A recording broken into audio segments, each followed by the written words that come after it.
ఒకప్పుడు రాజేష్, రాము మరియు వినయ్ అనే ముగ్గురు సోదరులు అడవి పక్కన ఒక కుటీరంలో నివసించేవారు. వారు నిజాయితీ పరులు మరియు కష్టపడి పనిచేసేవారు. ప్రతిరోజు వారు కలప కోయడానికి అడవిలోకి వెళ్ళేవారు. తర్వాత వారు దానిని మార్కెట్లో అమ్మేవారు. అక్కడ అది మంచి ధరకు లభిస్తుంది. అందువలన వారి జీవితం ఈ విధంగానే కొనసాగింది. అయితే సోదరులు ఎల్లప్పుడూ విచారంగా మరియు దిగులుగా ఉండేవారు. వారు మంచి జీవితాన్ని గడిపినప్పటికీ వారు సంతోషంగా లేరు. ప్రతి ఒక్కరూ ఏదో ఒక దాని కోసం ఆరాటపడ్డారు. ఒకరోజు రాజేష్, రాము మరియు వినయ్ తమ దుంగలను మోస్తూ అడవి నుండి ఇంటికి తిరిగి వస్తున్నారు. దారిలో వంగి ఉన్న ఒక వృద్ధ బక్కపలచని స్త్రీని చూశారు. వారు దయగలవారు మరియు కరుణగలవారు కాబట్టి సోదరులు వెంటనే ఆ పేద ముసలావిడ వద్దకు వెళ్లి, మేము సాయం చేస్తాము అని చెప్పి ఆమె ఇంటికి ఆ సంచిని మోయడానికి ముందుకొచ్చారు. ఆమె నవ్వి తన కృతజ్ఞతను వ్యక్తం చేసింది. ఆ సంచిలో నిజానికి అడవిలో సేకరించిన ఆపిల్ పండ్లు ఉన్నాయని సమాధానమిచ్చింది ఆ ముసలావిడ. రాజేష్, రాము, వినయ్ వంతుల వారీగా సంచిని మోసుకుంటూ వచ్చారు. చివరికి వారు ఆ ముసలావిడ ఇంటికి చేరుకున్నప్పుడు వారు నిజంగా చాలా అలసిపోయారు.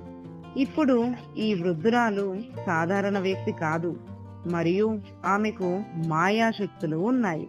ఈ ముగ్గురు సోదరులు దయగలవారు మరియు నిస్వార్థ స్వభావానికి ఆ ముసలావిడ సంతోషించి వారికి బహుమతిగా మీకు ఏదైనా సహాయం చేయగలనా అని అడుగుతుంది. అప్పుడు మేము సంతోషంగా లేము మరియు అది మా ఆందోళనకు ప్రధాన కారణం అయ్యింది అని రాజేష్ బదులిచ్చాడు. వారిని ఏది సంతోషపరుస్తుందని ఆ ముసలావిడ అడిగింది. అప్పుడు ప్రతి సోదరుడు తనను సంతోషపెట్టే విభిన్నమైన విషయం గురించి మాట్లాడుకున్నారు. చాలా మంది సేవకులు ఉన్న అద్భుతమైన భవనం నన్ను సంతోషపరుస్తుంది. నేను కోరుకునేది ఇంకేమీ లేదు అని రాజేష్ అంటాడు. చాలా పంటలు ఉన్న పెద్ద పొలం నన్ను సంతోషపరుస్తుంది. అప్పుడు నేను చింతించాల్సిన అవసరం లేకుండా ధనవంతుడిని కావచ్చు అని రాము అంటాడు. ఒక అందమైన భార్య ప్రతిరోజు ఇంటికి తిరిగి వచ్చిన తర్వాత ఆమె అందమైన చిన్న ముఖం నన్ను వెలిగించి నా బాధలను మరచిపోయేలా చేస్తుంది అని వినయ్ చెప్పాడు.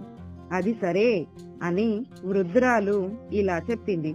ఇవి మీకు ఆనందాన్ని ఇస్తే నాలాంటి పేద నిస్సహాయ వ్యక్తికి సహాయం చేయడానికి మీరు అన్ని విధాలుగా అర్హులు. ఇప్పుడు ఇంటికి వెళ్ళండి మరియు మీరు ప్రతి ఒక్కరూ కోరుకున్నది ఖచ్చితంగా కనుగొంటారు అని ఆ ముసలావిడ చెప్తుంది. ఆ ముసలావిడ శక్తుల గురించి వారికి తెలియకపోవడంతో సోదరులు ఆశ్చర్యపోయారు. అయినప్పటికీ వారు సెలవు తీసుకుని ఇంటికి తిరిగి వచ్చారు. కానీ అక్కడ వారి కుటీరం పక్కన ఒక పెద్ద భవనం ఉంది. అక్కడ ఒక ద్వారపాలకుడు మరియు ఇతర సేవకులు బయట వేచి ఉన్నారు. వారు రాజేష్ ను పలకరించి లోపలికి తీసుకువచ్చారు. కొంత దూరంలో ఒక పసుపు రంగు వ్యవసాయ భూమి కనిపించింది. ఒక దున్నుతున్న వ్యక్తి వచ్చి అది రాముకు చెందిందని ప్రకటించాడు. రాము ఊపిరి పీల్చుకున్నాడు. ఆ సమయంలో ఒక అందమైన కన్య వినయ్ వద్దకు వచ్చి తాను అతని భార్య అని సిగ్గుతో చెప్పింది. ఈ కొత్త సంఘటనల మలుపుతో సోదరులు ఆనందంతో మునిగిపోయారు. వారు తమ అదృష్ట నక్షత్రాలకు కృతజ్ఞతలు తెలిపారు మరియు వారి కొత్త జీవన శైలికి అనుగుణంగా మారారు. రోజులు గడిచిపోయాయి. త్వరలోనే ఒక సంవత్సరం కూడా ముగిసింది. అయితే ఇప్పుడు రాజేష్, రాము మరియు వినయ్ పరిస్థితి భిన్నంగా మారింది. ఆ భవనాన్ని సొంతం చేసుకోవడంలో రాజేష్ విసిగిపోయాడు. అతను సోమరిగా మారాడు మరియు తన సేవకులు ఆ భవనాన్ని సరిగ్గా చూసుకోవడానికి పర్యవేక్షించట్లేదు. తన వ్యవసాయ భూమి పక్కన మంచి ఇల్లు కట్టుకున్న రాముకి పొలాలు దున్నడం మరియు అప్పుడప్పుడు విత్తనాలు చల్లడం కూడా భారంగా అనిపించింది. వినయ్ కూడా తన అందమైన భార్యకు అలవాటు పడ్డాడు మరియు ఆమెతో పాటు ఉండడంలో ఆనందం కనుగొనలేదు. సంక్షిప్తంగా వారందరూ మళ్ళీ సంతోషంగా లేరు. ఒకరోజు వారు ముగ్గురు కలుసుకుని ఆ వృద్ధురాలిని ఆమె ఇంట్లోనే సందర్శించాలని నిర్ణయించుకున్నారు.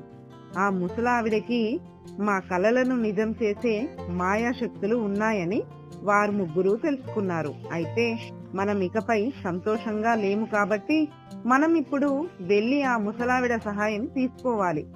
ఆనందాన్ని పొందే రహస్యాన్ని ఆమె మనకు చెప్పగలదు అని రాజేష్ అంటాడు. వారు వృద్ధురాలి వద్దకు వచ్చినప్పుడు ఆమె ఒక కుండలో వంటకం వండుతున్నది. వారు ఆమెను పలకరిస్తూ సోదరులందరూ తాము మళ్ళీ ఎలా సంతోషంగా ఉండాలో వివరించారు. దయచేసి మేము మళ్ళీ ఎలా సంతోషంగా ఉండగలమో మాకు చెప్పండి అని రాము అంటాడు. సరే అని వృద్ధురాలు బదులిచ్చింది. ఇదంతా మీ చేతుల్లోనే ఉంది. చూడండి, మీలో ప్రతి ఒక్కరూ తన కోరిక అడిగినప్పుడు మరియు అది నెరవేరినప్పుడు మీరు సంతోషంగా ఉన్నారు. అయితే చాలా ముఖ్యమైన విషయం లేకుండా ఆనందం ఎప్పుడూ ఉండదు. అదే సంతృప్తి. గతంలో మీరు సంతోషంగా ఉన్నప్పటికీ నిజంగా సంతృప్తి చెందలేదు, లేదా సంతృప్తి చెందలేదు కాబట్టి విసుగు మరియు దుఃఖం మిమ్మల్ని అధిగమించాయి మరియు మీరు మళ్ళీ విచారంగా మారారు. మీరు సంతృప్తి చెందడం నేర్చుకుంటేనే మీరు నిజంగా ఆనందం యొక్క అనుభూతిని ఆస్వాదించగలరు అని వృద్ధురాలు బదులిచ్చింది. రాజేష్, రాము మరియు వినయ్ తమ తప్పును గ్రహించి ఇంటికి తిరిగి వెళ్లారు. వారు ఒకప్పుడు కోరుకున్న బహుమతులు తమకు లభించడం ఎంత అదృష్టమో వారు చూశారు. ఒక భవనం యజమానిగా ఉన్నందుకు రాజేష్ కృతజ్ఞతతో భావించాడు. దానిని బాగా చూసుకోవడం ప్రారంభించాడు. సకాలంలో మంచి పంటను పొందడానికి రాము తన భూమిని శ్రద్ధగా దున్నడం ప్రారంభించాడు. వినయ్ కూడా తన అందమైన భార్య ఇంట్లో చేసే పనులను మరియు తన పట్ల ఆమెకున్న భక్తిని అభినందించడం నేర్చుకున్నాడు. ఆనందం మరియు సంతృప్తి పక్కపక్కనే ఉన్నాయని గుర్తుంచుకొని సోదరులు వారి ఆశీర్వాదాలను మరలా ఎప్పుడూ తేలికగా తీసుకోలేదు.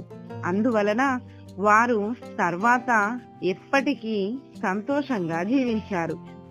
ఈ కథ మీకు నచ్చితే లైక్ చేయడం మాత్రం అస్సలు మర్చిపోవద్దు.